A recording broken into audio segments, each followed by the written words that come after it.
buenas noches. Mi nombre es Luz Adriana Bueno y estoy realizando este video como parte del módulo Introducción al Pensamiento Cristiano para dar una analogía y tratar de comprender los antecedentes que dieron lugar a la Reforma Protestante del siglo XVI. Como sabemos, una analogía, cualquiera que sea por definición, es imperfecta. Pero en esta noche hemos decidido realizarla a través del juego de la Jenga para entender cuáles fueron esos aspectos en la Edad Media que dieron paso a esta Reforma Protestante, como decíamos. La Edad Media es un periodo de la historia de la humanidad que está enmarcada por dos sucesos muy importantes. Al comienzo, con la caída del Imperio Romano de Occidente hacia el año 476 después de Cristo y hacia su terminación, con algunos historiadores que lo dan como evento final, la caída del Imperio Romano de Oriente en el año 1453.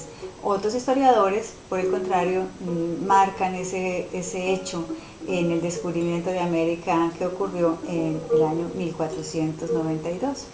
Como vemos, la Edad Media fue entonces un periodo largo de 1000 años y fue de una estructura muy firme, muy fuerte, casi que podríamos decir monolítica, tanto que de pronto sería factible pensar que alguna persona que vivió en esta época podría suponer que este estilo de vida sería interminable, eterno, porque se veía algo muy difícil de determinar. Algo similar a lo que podría suceder, por ejemplo, en el siglo XX con el dominio de los Estados Unidos como primera potencia del mundo, y luego hemos podido observar nosotros contemporáneos de este tiempo su proceso de decadencia. Las edades van marcando y van dando señales de la evolución de sus procesos, y eso no fue ajeno a la Edad Media. Dentro de ella misma, como tal, vamos a suponer que esta torre es la Edad Media, y en ella misma estaban también las semillas de lo que iba a ser su destrucción. La Edad Media tuvo, como todo imperio, y un proceso, una curva que comienza con unos inicios, luego tiene un esplendor que está marcado más o menos con el papado de Inocencio III, después una decadencia y una terminación. Entonces, en este juego vamos a ir observando y tomando como en una disección esos factores. Todos ellos estaban profundamente entrelazados, pero para poder hacer este ejercicio académico, entonces los vamos a ir mirando uno por uno. Comencemos entonces. Cada una de las fichas de este juego de Jenga tiene marcado un factor. Por ejemplo, acá en esta ficha está la reforma de Erasmo. Erasmo fue uno de los precursores del humanismo y uno de los primeros que comenzó a plantear la necesidad de realizar una reforma al interior del catolicismo. No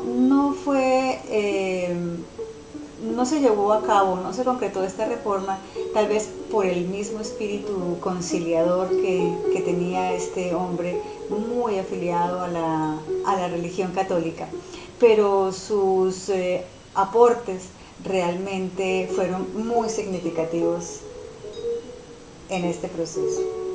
Vamos a tomar esta otra ficha. Dice: el traslado de la sede papal a Aviñón. Este fue un suceso que tuvo lugar hacia más o menos el año 1306, en donde por diferentes circunstancias cambió la sede papal de Roma a la ciudad francesa de Aviñón, y ese traslado causó muchos gastos al papado y muchísimo inconformismo. fue un periodo hasta que regresó nuevamente el papado a su sede en Roma de aproximadamente 70 años. Y algunos por eso lo comparan y hablan del el segundo destierro a Babilonia o del exilio. Sin embargo, ninguna de las dos cosas es correcta, porque ni fue un destierro ni fue un exilio. Pero como podemos ver más adelante, este traslado a Aviñón más adelante iba a causar el cisma de Occidente. Continuemos.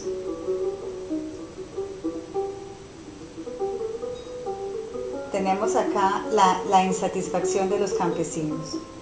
Se estaban dando en Europa una serie de fenómenos de tipo económico, porque ahora había un auge en el comercio.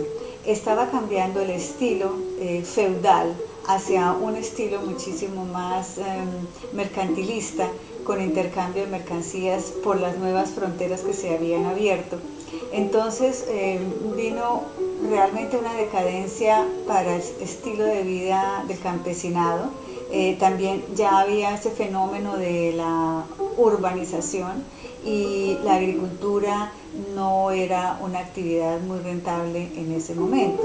Por lo tanto, esto disminuyó grandemente los ingresos de los campesinos, por tanto una gran insatisfacción. Ellos básicamente no podían satisfacer sus necesidades básicas y eso comenzó a ser un caldo de cultivo para revueltas y para todo tipo de conflictos.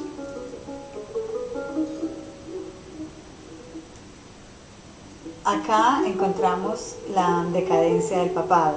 Realmente decíamos que con Inocencio III pues fue la época de mayor esplendor, de mayor pompa, de mayor lujo y de mayor poder. Era un poder casi absoluto, donde prácticamente el Papa era el que ponía o quitaba al emperador. Pero una serie de procesos de corrupción, de avaricia, de vida disoluta de los papas comenzó precisamente a causar esa decadencia y esa pérdida de gobernabilidad y de credibilidad dentro de la comunidad, dentro de la cristiandad de esa época. El impacto del nominalismo. La Edad Media se construyó, que es una síntesis como tal, y fue construida sobre el pensamiento platónico de los universales.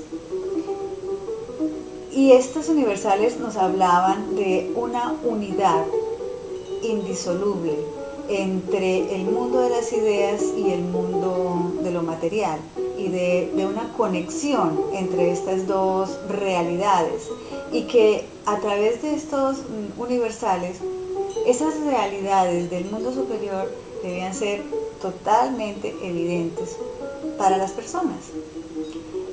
Y que en un universo que estaba completamente jerarquizado, esas jerarquías se reflejaban en las jerarquías eclesiásticas y las jerarquías civiles.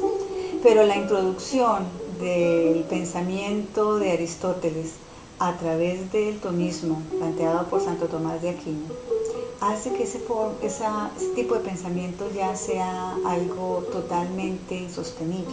Entonces vemos que esta era una semilla que estaba sembrada allí, sobre la cual se construye toda la Edad Media, en el movimiento, en la escuela escolástica, que es la que propugna en el tomismo.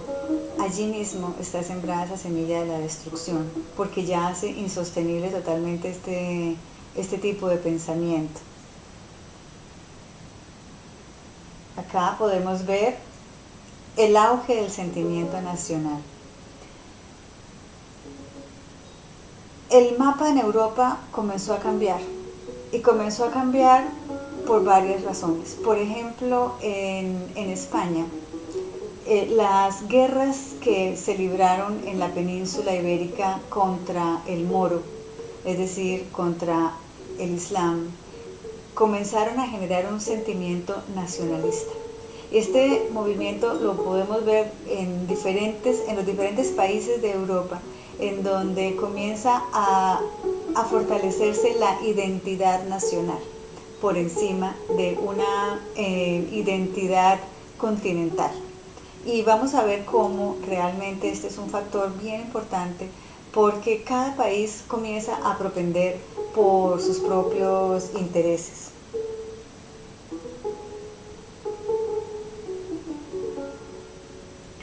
Las excesivas demandas económicas del papado.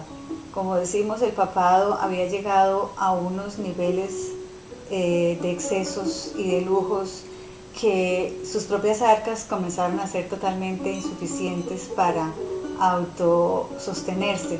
Entonces ellos comienzan a demandar de las personas que están bajo su autoridad nuevos y cada vez más onerosos impuestos, de tal manera que era prácticamente insostenible esto para poder mantener, pues como decimos, este sistema tan costoso. Y en esos impuestos comenzaron a pasarse por encima de muchísimos principios y a estar totalmente por fuera de la escritura, como vamos a ver.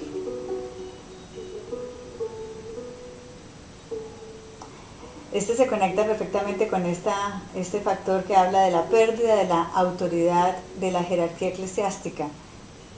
Por todo esto que estamos viendo, precisamente ya el Papa no tenía ese mismo poder. Ya, por ejemplo, si anteriormente él era el que ponía los emperadores, en el caso, por ejemplo, de Inglaterra, que también estaba con este sentimiento nacionalista, y después de la guerra de los 100 años que había librado con Francia, pues ya y en ese momento el papado estaba residiendo en la ciudad de Aviñón. Los ingleses consideraban que todo impuesto que ellos enviaran para el papado, pues lo que iba era a fortalecer a Francia. Entonces comenzaron ellos a promulgar algunas leyes que impedían o estaban orientadas a que no llegaran recursos de las arcas inglesas a fortalecer el papado. Y eso comienza a deteriorar esa jerarquía que antes era la última palabra, ya comienza a perder totalmente como ese poder que habían ostentado. La invención de la imprenta, otro factor determinante, puesto que antes de la imprenta se tenían eran manuscritos y eran copias de copias manuscritas, en donde era muy factible realmente pues introducir errores que se iban propagando en esas diferentes copias, y había alguna inquietud de algunos eruditos por hacer crítica textual a esos documentos, pero significaba volver a lo mismo, es decir, a volver a hacer copias con introducción de nuevos errores, y por eso esos esfuerzos nunca prosperaron. Sin embargo, con el invento del señor Gutenberg, pues ya era factible a través de los tipos móviles producir un gran número de copias del mismo texto con total fidelidad. A partir de esto entonces comienzan a elaborarse escritos de muy diversa índole, pero fundamentalmente los manuscritos de los padres de la Iglesia, antiguos escritos griegos y por supuesto también de la escritura.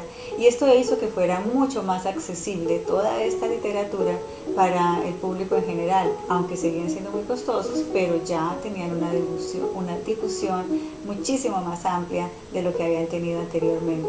Entonces podía llegar a todos los rincones con esta literatura. También la venta de indulgencias, dentro de esa decadencia del papado, dentro de esa necesidad de aumentar los recursos para los fines de sostener este sistema, la indulgencia era algo muy relacionado también con la simonía, dado que era la compra-venta de elementos espirituales con bienes materiales, fundamentalmente acerca de la salvación. Y como veríamos, como sabemos, realmente el tema de las indulgencias fue una cosa que molestó profundamente a Martín Lutero y que hizo que él colgara sus 95 tesis en la iglesia de Gutenberg, que pues es un punto muy importante para el inicio de la reforma. Veamos acá, ya comenzamos a ver que esta estructura ya no es tan sólida, ya no es tan firme, ya se tambalea. Y tenemos la insatisfacción de los campesinos, como habíamos hablado. También había un auge del crecimiento de las ciudades, los campos comenzaron a ser abandonados. Un fenómeno interesante, los comerciantes ahora eran los que dominaban o los que tenían las posesiones económicas mayores, y la nobleza ya se había empobrecido, los campos muy abandonados, y es un fenómeno como el que vemos actualmente también de la muy mala distribución de la pobreza, muy mala distribución de la riqueza, un signo y una señal de lo que anuncia esa insatisfacción, ¿no?, de estas comunidades rurales.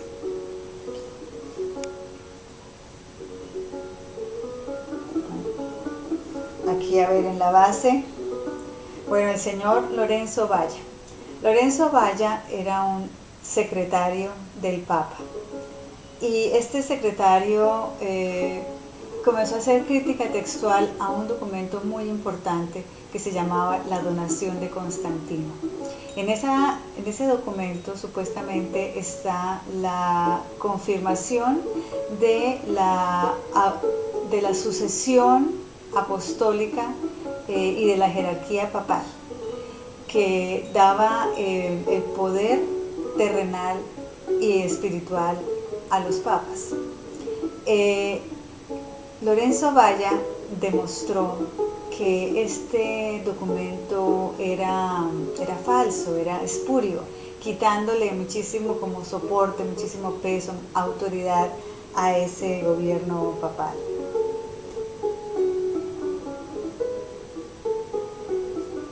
Bueno, y aquí realmente estamos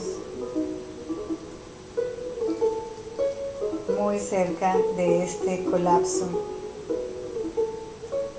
Bueno, aquí podemos sacar esta antes de que colapse. Hemos visto este factor en la insatisfacción de los campesinos. Y estamos ante el colapso de la Edad Media. Ya no era posible soportar el peso de todos estos factores unidos unos con otros, en donde también, por ejemplo, hay otros factores como la aparición de la vida mística, la alternativa mística, de personas que estaban viendo que realmente el evangelio se había distorsionado y que había otras posibilidades tal vez de volver a una vida sencilla, de la aplicación de las enseñanzas de Jesucristo. Y estas personas de la vida mística fueron personas que se dedicaron a la contemplación, pero también al estudio, y ellos dieron lugar a una hermandad que son los hermanos de la vida común, y de donde viene Erasmo de Rotterdam, que comienzan a rescatar todos los textos griegos y a mirar todas las bases de una civilización y a replantearse muchas cosas. Entonces acá podemos ver que la Edad Media colapsa, y entonces es necesario rearmar, hacer un nuevo armazón doctrinal. Es reconstruir a partir de muchos elementos, seguramente, porque no se reconstruye de la nada, sino que se pueden tomar y rescatar muchas cosas. Pero aparece entonces esa luz que es la Reforma Protestante, donde se comienzan a reestructurar muchas cosas y se abren caminos hacia la edad moderna, también con el descubrimiento de América, por ejemplo, que es otro de los factores aquí importantes para poder replantear cosas y seguir adelante y seguir avanzando.